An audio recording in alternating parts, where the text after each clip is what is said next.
Hello, this is the Bible in Fewer Words. We are Carol and Steve Wells. This is episode 59, Numbers, chapters 13 and 14. Hi, Steve. Hi, Carol. Well, we are moving along in Numbers. Yes, we are. And I don't feel like there's tons of numbers being thrown at me. No, I think we're done with the census and the stuff that Numbers was named for. Okay. And now we're back to story time. Great. Numbers, chapter 13, verse 1. God said to Moses, "Send men to search the land of Canaan, one man from each tribe of Israel." Canaan is where they're going, right? That's right. Okay. So they're almost there then? They were almost there when they started. Do you know what I mean? Yes, I know they were almost there when they started. So it's not that far away. No? Whether they're just right next to it, like just across the Jordan River, or whether they're way back on the Sinai Peninsula where they were before, Yeah. I don't know. But he's going to send some spies to the land of Canaan to check it out. Okay.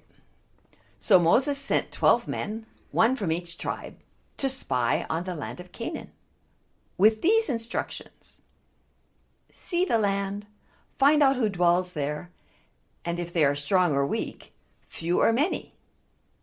So 12 spies went to search the land. Didn't God kind of promise that, don't worry about the people who live there now, I'll take care of them so that you can just move forward into the land of milk and honey? Yeah, he did. So Moses is kind of thinking, God is a little bit fickle. I'm going to check this out for myself. Yeah, it all kind of makes sense. They've never been there before. Oh, that's right. And so Moses wants to send some people out to check it out. See if the land, if it's forested, if it's good farmland, if the people there are strong or weak, if there's a lot of them. So it kind of makes sense. Yeah. Okay. Verse 25. There's quite a few verses I'm leaving out here where he's going through the lists of the tribes and who's going to be selected and all that. But they finally select the 12 guys and the 12 spies, and they go over and they do it. And they return from searching the land after 40 days. While there, they found that a single cluster of grapes was so heavy that it took 2 men to carry it. What? Yeah. Giant grapes. Or giant clusters of grapes. That is just kind of amazing. And they're stuck there in the desert eating manna. Yeah. So it shows how much food is available, or at least grapes, in Canaan. It is. So that's encouraging. It is the land of milk and honey and grapes. That's what this says in the next verse. Oh, okay. They reported to Moses saying, "The land flows with milk and honey, but these people are strong and the cities are walled. And we saw the children of Anak there." Anak are known to be giants. Oh. In fact, they say that later. But it's not clear where they came from. Some say that they were the children. Remember how we had the sons of God and the daughters of men having sex and creating a race of giants? Yes, I do remember. Just right before the flood? Some say that these are them, their descendants. Somehow they survived the flood.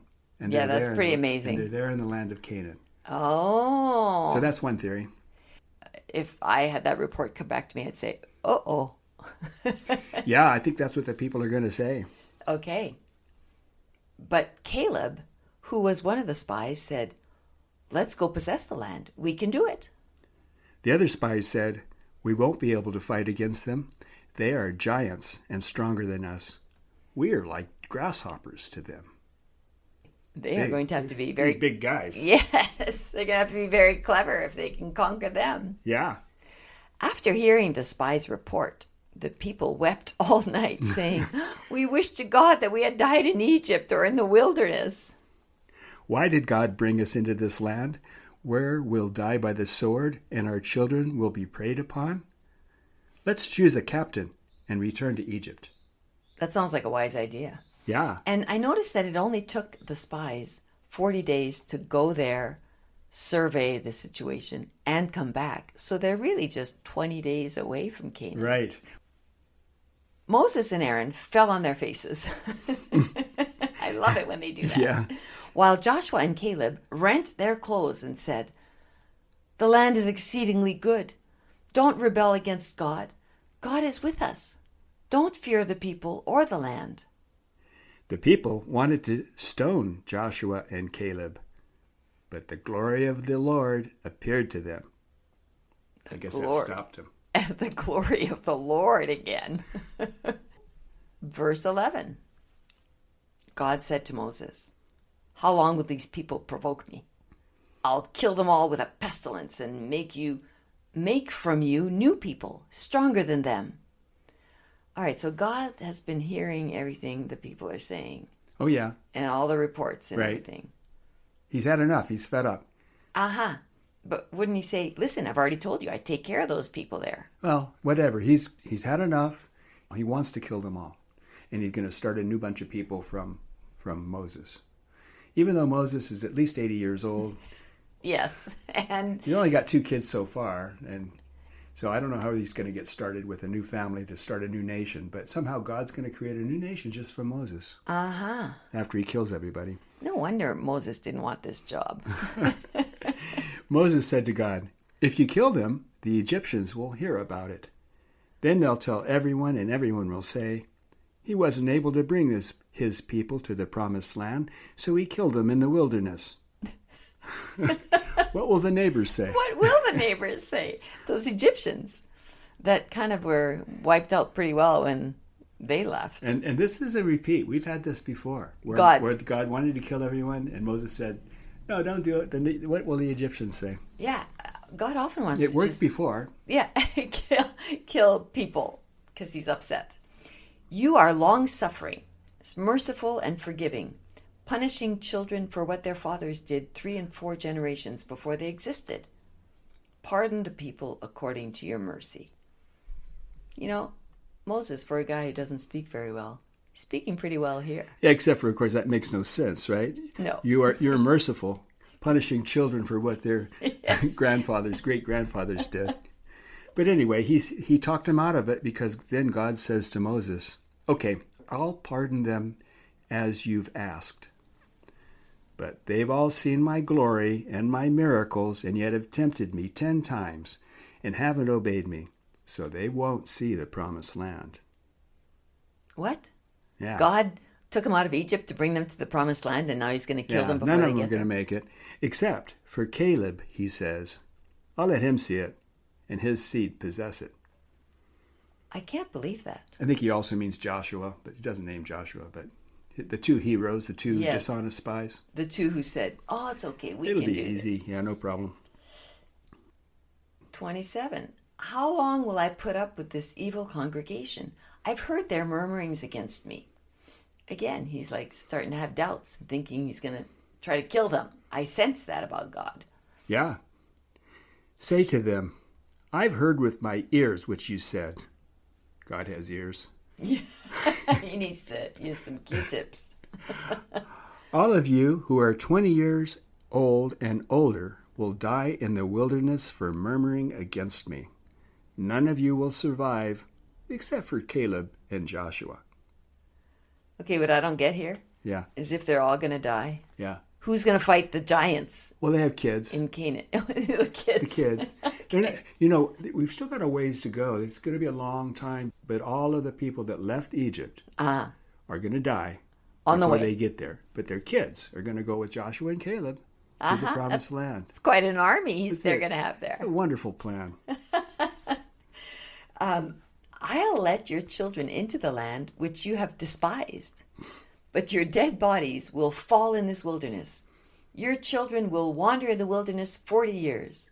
They'll bear your whoredoms while your bodies decay in the wilderness."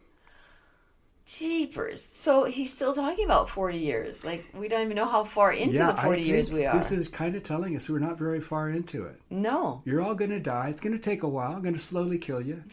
But you're all going to die, and your children will inherit the land that you guys are refusing to occupy. "As the spies search the land for 40 days, so your children will wander in the wilderness for 40 years, a year for each day, and they shall bear your iniquities. That will teach you and them. I'll do all this to this evil congregation. All right, God is not behaving very well here in this episode. Verse 36. God sent a plague to kill the 10 honest scouts. Really? Yeah. Oh my gosh. All right. But he didn't kill Joshua but he and didn't Caleb. kill Joshua and Caleb, who exaggerated and lied and said, "Oh yeah, no, we can handle apparently, this." I mean, it's not really too clear, but it seems to me like they did. I'm putting a little bit of editorial bias in here, but it seemed to me like the 10 scouts were just being honest. Hey, it's a great place, but they're strong and they're big, and we're going to have a hard time taking them. Yeah. They're going to just bite our heads off. Yeah. Anyway, God killed them for it. Okay, so the Israelites mourned the deaths of the scouts that God killed. Moses said to the people, "You'll be killed by your enemies because you disobeyed God's commandment.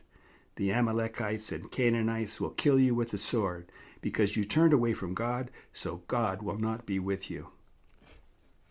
The people went up to the hilltop without Moses or the Ark of the Covenant. And the Amalekites and the Canaanites smote them there. Okay, how many people do you think we're talking about? I don't know.